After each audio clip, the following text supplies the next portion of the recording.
Fala, gente boa! Bom, a semana passada eu comentei a respeito da Rua Portugal, né? Que é uma rua muito bonita, né? Em parte é uma rua rural localizada no bairro Santa Catarina, né? E ontem, né, um dos espectadores aqui do canal, o Tiago Gabriel de Souza, né? Que é um torcedor ferrenho, fanático e doente do Jack, né? Infelizmente, né?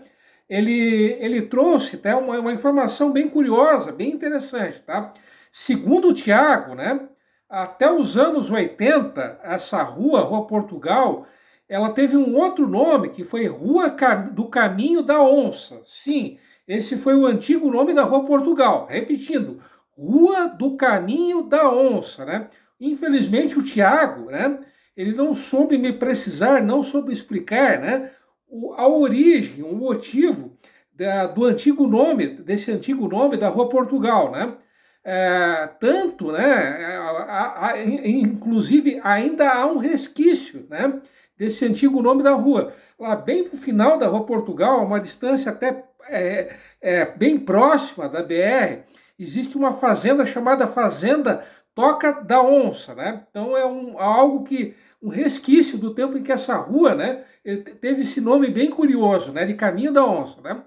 Mas agora mudando radicalmente de assunto, né? Se eu perguntar a vocês, né, se vocês já ouviram alguma vez, né, o hino do estado de Santa Catarina, com certeza, né, a resposta eu acredito que de 90%, né, de todos vocês, será que vocês jamais ouviram na vida o hino de Santa Catarina, né?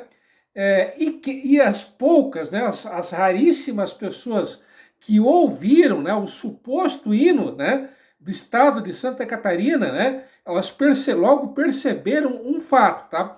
Em nenhum trecho, em nenhum momento, o hino do estado de Santa Catarina faz referência a Santa Catarina, né? O hino, né, de Santa Catarina, né, foi de autoria desses dois caras aqui, tá? Esse aqui, né, cujo rosto está sendo tocado, né, pelo meu dedo, que era o Horácio Nunes Pires, tá? O Horácio Nunes Pires, ele era procedente do Rio de Janeiro e foi ele quem acabou compondo, né, fazendo a melodia do hino, tá? Já a letra do hino foi composta por esse cara aqui, tá? Pelo José Brasilício de Souza. José Brasilício de Souza, ele era procedente de Pernambuco, tá? O hino, tá? Esse hino, ele foi executado pela primeira vez em 4 de fevereiro de 1890, 2 meses, portanto, 2 meses, 3 meses, né? Após a extinção da monarquia brasileira, né? E esse hino, né, ele foi composto com a intenção de ser uma celebração tanto do fim da escravidão no Brasil, quanto da transformação do Brasil em uma república, né?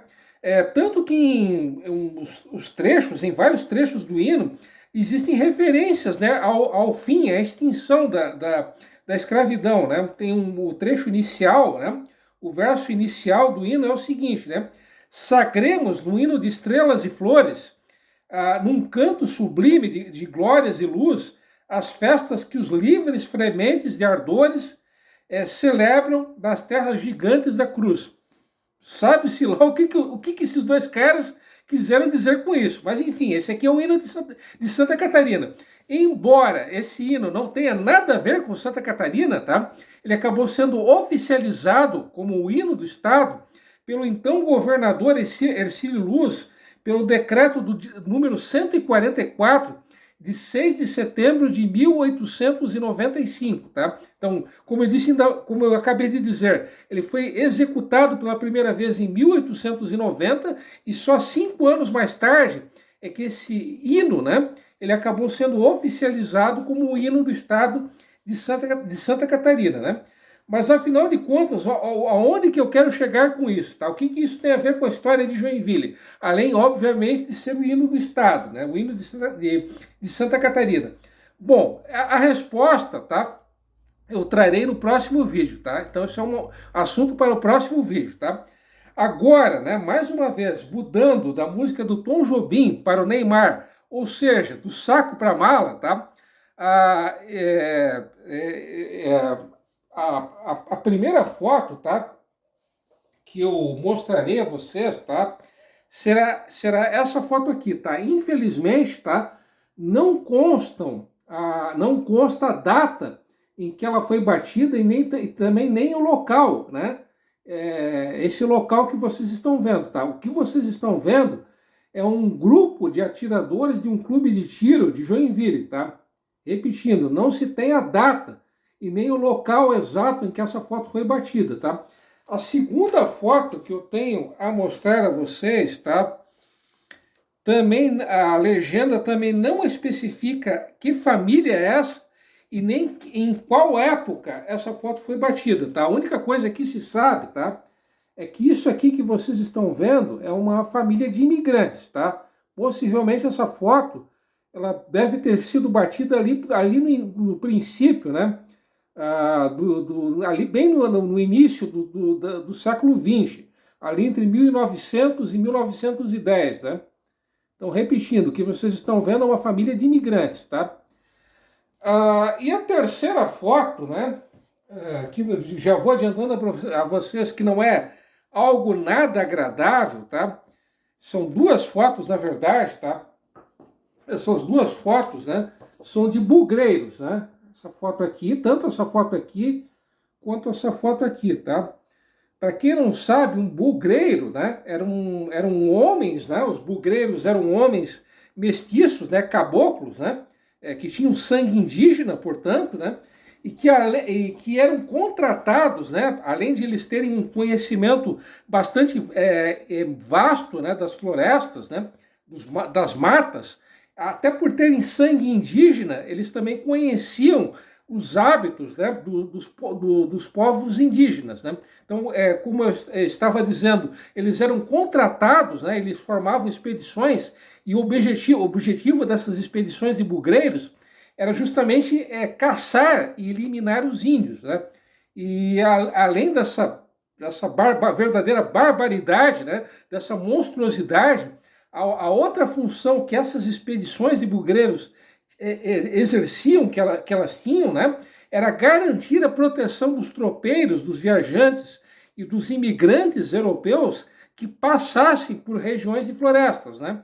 Então essas eram as duas funções dos bugreiros, né? Caçar índios e garantir a proteção de pessoas que ou moravam ou passavam por regiões de florestas, né? Agora, né, mais uma vez, né, finalmente entrando, né, no que nos interessa, né, no grande foco do canal, que é a história de Joinville, tá? Em 4 de maio, minto, né? No dia 9 de agosto de 1853, saiu do porto de Hamburgo um navio veleiro chamado Caroline, tá? Como era mais do que de praxe, mais do que normal, há mais de 170 anos atrás, tá?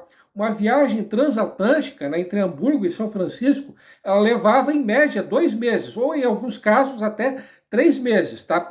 No caso, essa viagem, tá, que teve início no dia 9 de agosto, essas pessoas, né, elas só chegaram em São Francisco no mês de outubro, né? No dia 29 de outubro de 1853, essa leva de imigrantes acabou chegando na então colônia Dona Francisca. Tá? Lá em Hamburgo, esse navio levou 77 passageiros, tá? Só que, infelizmente, 33 desses 77 passageiros, eles acabaram indo a óbito durante esses 2 meses de viagem. Ainda houve um outro caso, tá? Que foi a da E.D. Rosinger, né, que era uma mulher bastante jovem, tinha 22 anos de idade naquela ocasião e que era procedente de Hamburgo, né? Essa mulher, a E.D. Rosinger, ela chegou a embarcar, né, no navio, tá? Só que ela acabou desistindo da viagem e ela acabou sendo deixada na cidade de Cuxhaven. Cuxhaven é uma cidade portuária, uma distância não muito grande de Hamburgo, né? E das 33 pessoas que acabaram chegando em Joinville no dia 29 de agosto de 1853, tá? Praticamente todas elas, 28 dessas 33 pessoas, eram dinamarquesas. Dinamarquês, vírgula, tá? Na verdade, elas eram ou procedentes de Schleswig ou elas eram procedentes de Holstein, né? Essas duas regiões, né? Esses verdadeiros palavrões, né? Que eu acabei de pronunciar, são regiões que hoje pertencem à Alemanha, mas que lá em 1853 eram controladas pela Dinamarca. Então essas pessoas, oficialmente, elas tinham a cidadania dinamarquesa, né? E dessas 33 pessoas, 4 delas acabaram reimigrando, né? Elas ficaram pouquíssimo tempo aqui em Joinville, 3 delas acabaram reimigrando para o Rio Grande do Sul e uma quarta pessoa acabou reimigrando para Curitiba, tá? Só que o que nos interessa, né, dessas 33 pessoas, quem nos interessa, tá, o Ludwig von Lasperg, tá? O Ludwig, né, von Lasperg, que popularmente era conhecido como Lala, né, o nosso amigo Lala, ele nasceu no dia 17 de maio de 1830, no Reino de Hanover, né? Aqui vai uma rápida curiosidade. Esse país hoje, ele equivale ao Estado alemão da Baixa Saxônia, né?